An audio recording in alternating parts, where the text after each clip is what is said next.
It's DJ.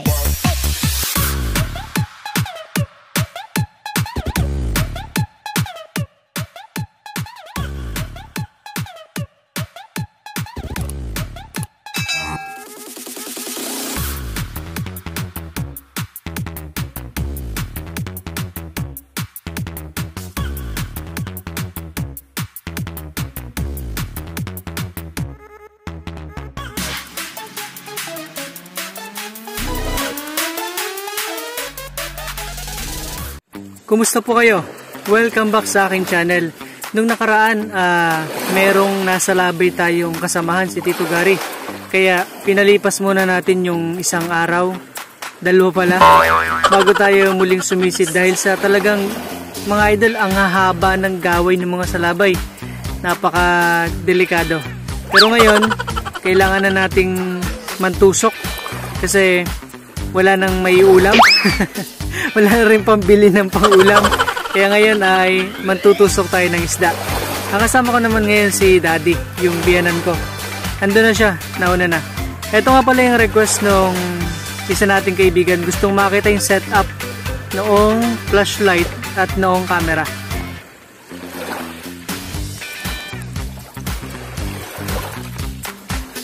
Ayan o, yung lagayan ng camera, tinalian ko lang yan ng goma. Palibot. Yung safe na hindi siya matatanggal. Pagkatapos, ito lang yung natatanggal dyan. Itong mismong camera, tsaka itong lock niya. Pag tinanggal mo yung lock niya, may iiwan itong lagayan niya. Ganun lang kasimple. Ayan o. Napakadaling gamitin yan. Sana okay na yun mga idol, at kapag may request pa kayong gustong makita doon sa ginagamit ko pag bablog habang nantutusok ng isda, comment lang kayo below. Tara, mantusok tayo. Yun, manabon yun mga katusok, sayang. Tumakas siya papunta doon sa laot. Nandito tayo sa medyo malalim, 3 hanggang 4 na metro. Baka sakaling may bagulan tayo makita. Yun! Sabi na may bagulan. Eh, may ilap. Nako. Ang ilap nito mga katusok. Ayaw tumigil. Ayun. Naumpog sa bato. Patay ka sa akin.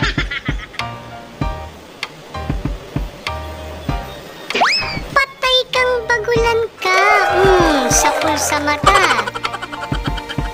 Lusot sa utak. Dead on the spot mga katusok. Hindi na nakagalaw.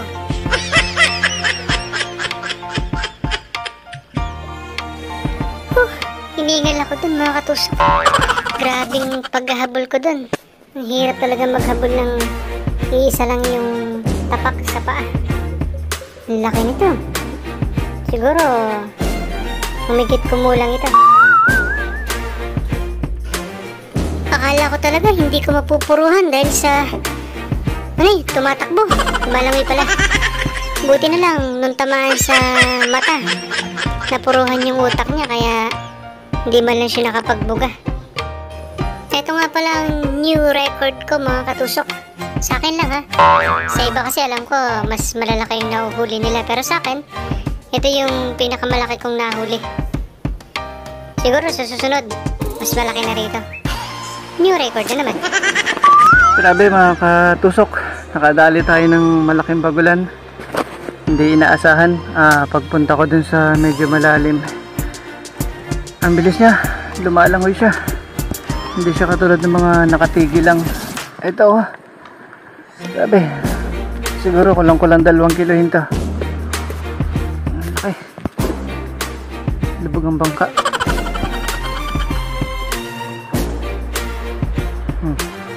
Laki oh.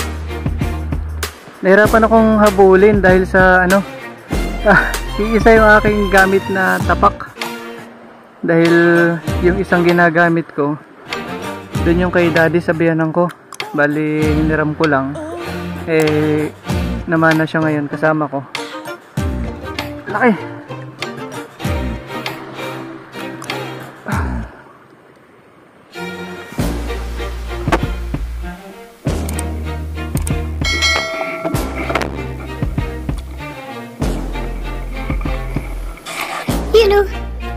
Ilan na naman ito mga katusok? Alam niyo bang 6 na magkakasama yan? Galing dun sa may tabi. Nung mailawan ko yan mga katusok, nagkanya-kanyang sibatan sila. Ito isa, naligaw. Papunta dun sa harapan ko, kaya yan. Habol-habol ko na naman. Ang pagod na. Buti na lang, na-corner ko siya. Napasok-sok siya dun sa medyo malalaking bato. Ayan, naghahanap siya ng mapagtataguan niya. Yun. Akala niya ligtas na siya. Akala mo lang yun. Patay kang samaral ka. Malaki na to mga katusok. Kulang-kulang kalahating kiluhin na siguro ito.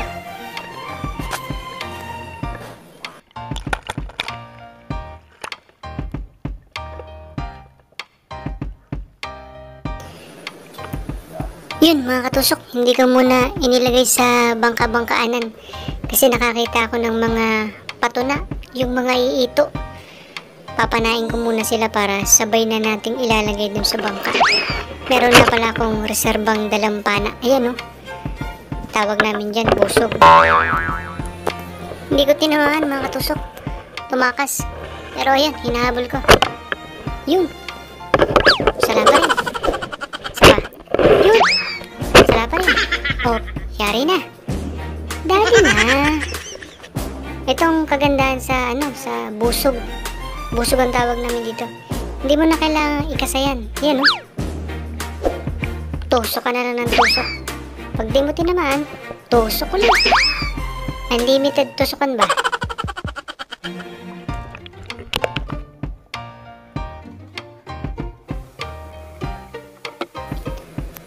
Yung ibang mga huli nating mga iito, tsaka panos, mga katusok, hindi ko na binidyohan kanina. Kasi nagtitipid tayo sa sa battery ng camera. Dahil mabilis-bilis ng malobat. Medyo lobo na yung battery ng aking Supremo. Kaya tipid-tipid pag may time. Dito tayo hindi tinipid mga katusok. Nakaswerte tayo ng 2 samaral magkatabi. Uy, naghiwalay. Nahiya. Titirahin ko na to. Malaki-laki ito. Hop, teka.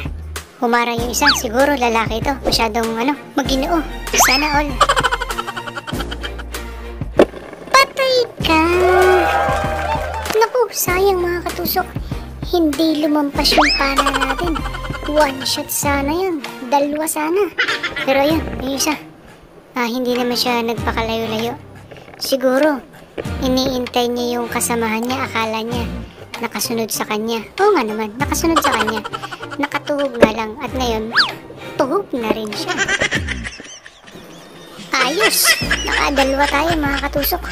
Kung ganito lang sana kababait ang mga samaran, ang dami nating natutusok. Kaso, hindi all. Yung marami, mailap, masungit, ayaw magpatusok. Sayang, kwarta sana.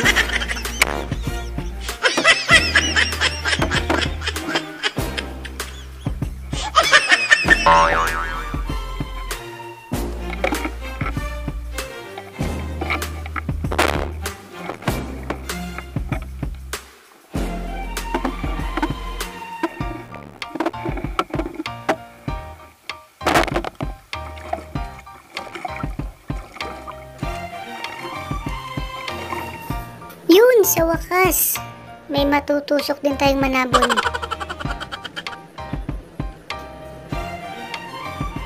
Patay kang manabon ka. Ulam ka.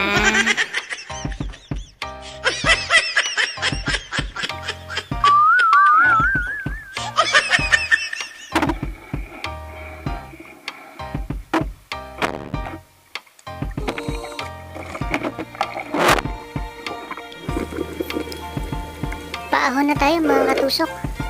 Nandito na tayo sa may tapat ng bahay namin.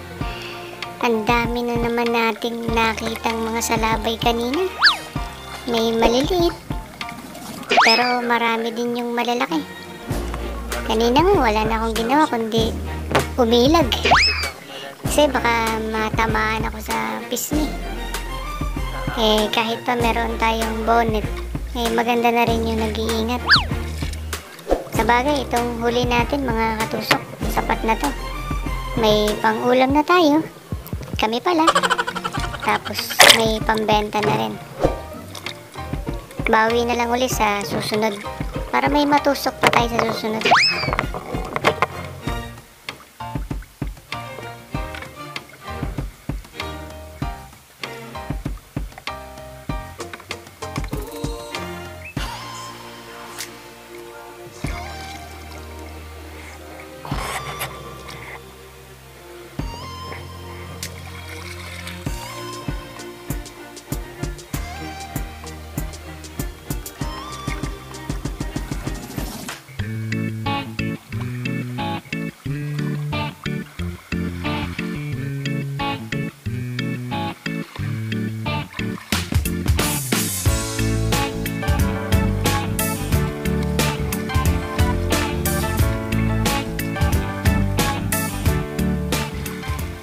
Okay mga katusok, nandito na tayo sa bahay. Hindi ko lalaksan yung boses ko dahil alas 12 na.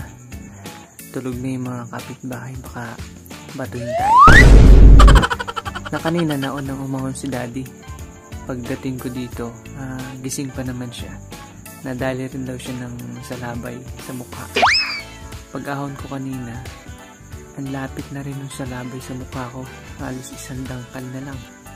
Ang haba pa naman ng gaway. Medyo namamalat na ako. Ito nga pala yung mga huli natin. Ipapakita ko muna sa inyo bago ako matulog. Ayan mga idol. Nakadali tayo ng isang malaking bagulan. Siguro kulang-kulang humigit kumulang 2 kilo ito.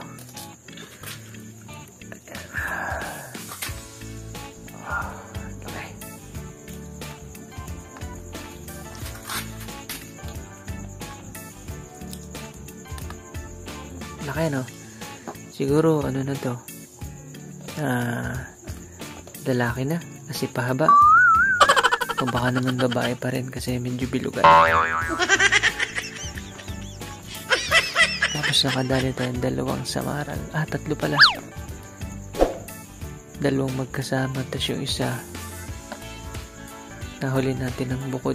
Bali 6 na magkakasama yan eh. Tumakbo yung, sige lumangoy yung 5. Yung isa sa atin pumunta. Kaya nadali. Ito naman yung mga pang-ulam. Yan, mga iito. Tinanggalan ko na yun ng mga tinig kanina. Ganun pa rin. May baon pa rin akong nail cutter. Mahirap kasi pag wala. Baka mamaya madali tayo ng tinig.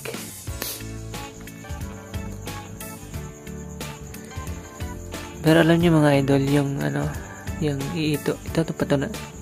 Natinig na ako nung isang araw niyan. Kaya may baon akong tai chi. Tapos isa pang maganda niyan, yung buhusan nyo ng mainit na tubig. Hindi umaantak. Nawawala yung sakit niya. Ganun yung ginawa ko nung nadali ako ng ang tawag dito, yung tiger fish. Yan, nadala akong tiger fish. Yun ang ginawa ko, binuhusan ko ng mainit na tubig. Okay mga katusok, itong huli natin. Meron tayong 3 panos na pang-ulam, tsaka 5 iito, pato na, 1 manabon. Ito, paborito ito ng ko eh. Yan. Kaya hinuhuli ko ito. Paborito nung panganay ko. Okay mga katusok, magpapaalam na muna ako at matutulog na muna ako. Samahan niyo ako mga idol, magdadala tayo ng isang bagulan sa Barangay Pinggan, parteng Dawis. Papasok pa yun, medyo malayo, tapos tatawid pa tayo ng ilog. Nandun yung buyer natin ng isang malaking bagulan. Tara, samahan niyo ako, biyahe tayo.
Yan, dyan tayo tatawid. Diba?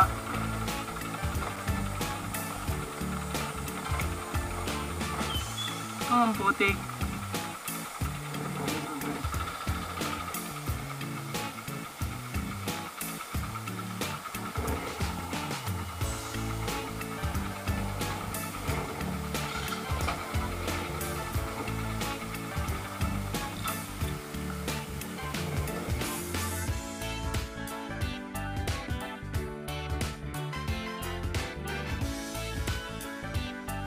Pero dulas. Pag nadulas tayo, gulong tayo pababa.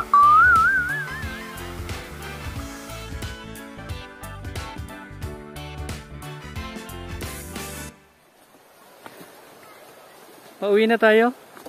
Medyo nakapagkwentuhan muna si Kahulyo. May binigay sa atin na passing fruit. Alam niyo ba yun? Yung bata pa ako. Ito yung parang huli kong nakain ng bata pa ako. Hindi ko alam, meron pa pala nito. Ito guys, oh.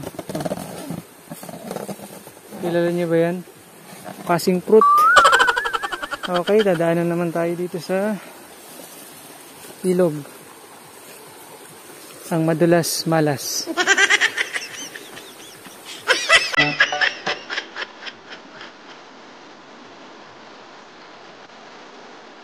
Siguro maraming hipon dito kapag kagabi.